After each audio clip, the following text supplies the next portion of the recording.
मंडळी, big boss मराठीच्या घरात आपल्याला निक्की आणि अरबाजमध्ये परत एकदा एक मोठा ट्विस्ट ड्रामा पाहायला मिळणार आहे. नुकताच बिग बॉसच्या घरामध्ये कॅप्टन्सी टास्क सुरू आहे आणि यामध्ये 2 टीम बनवण्यात आल्या आहेत. ज्या सदस्याच्या घरट्यामध्ये कोकिळीचं अंड ठेवलं जाईल तो सदस्य कॅप्टन्सी टास्कमधून बाहेर होणार आहे. आणि इथे घडतो सगळ्यात मोठा ट्विस्ट. अरबाज, निक्की, डीपी, वर्षा, सूरज यांची ए टीम आहे. ते जेव्हा चर्चा करत असतात त्यावेळी अरबाज आपलं मत मांडतो की आपण अभिजित आणि संग्राम या दोघांना पहिल्याच फेरीमध्ये बाद करूयात. तर डीपी आपलं मत मांडतो की आपल्याला जान्हवीला काही करून बाद करावं लागेल. इथे मात्र निक्की तिचंच म्हणणं सगळ्यांनी ऐकून घेतलं पाहिजे असं बोलत असते. तिला काही करून जान्हवीला कॅप्टन्सी टास्कमधून बाहेर काढायचं आहे.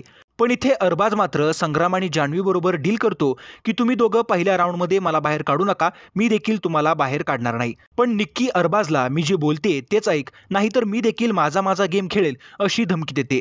पण अरबाज तिची समजूत काढतो आणि पुढे जेव्हा गेम सुरू होतो तेव्हा निक्की ठरल्याप्रमाणे काहीही करत नाही आणि स्वतःच्याच मनानुसार अंकिता आणि पॅडी यांना बाद करते.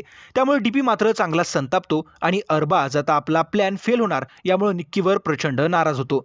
आणि पुढे जेव्हा चर्चा सुरू असते तेव्हा अरबाज म्हणतो की निक्कीनं मला धोका दिलाय. अंकिताला बाद केल्यामुळे डीपी जाब विचारू लागतो तेव्हा निक्की बोलते की अभिजित आणि संग्रामला बाद करायचं होतं, मी ते विसरली. तेव्हा अरबाजचा राग अनावर होतो आणि तो बोलतो की इतक्या लवकर कोण विसरतो, तू माझ्या शेजारी उभी राहून हो बोलली होती. निक्की बोलते की मला अभिजित आणि संग्राम कॅप्टन्सीसाठी बरोबर वाटतात, त्यामुळे मी त्या दोघांना बाद केलं नाही.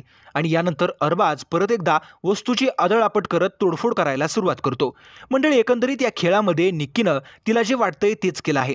तिनं अरबाज आणि टीममधल्या इतर सदस्यांचं काही ऐकून घेतलेलं नाही. त्यामुळे अरबाजला आता तरी शहाणपणा येऊन निक्कीचा खरा चेहरा समजेल का हे पाहणं रंजक ठरणार आहे. आणि जर कॅप्टन्सी टास्कमध्ये अरबाजला कोणीही बाद करू शकलं नाही तर मात्र अरबाज या घराच्या बाहेर जाणार नाही, हेही तितकंच खरं आहे. मंडळी, या सगळ्यावर तुम्हाला काय वाटतं ते कमेंट करून नक्की कळवा.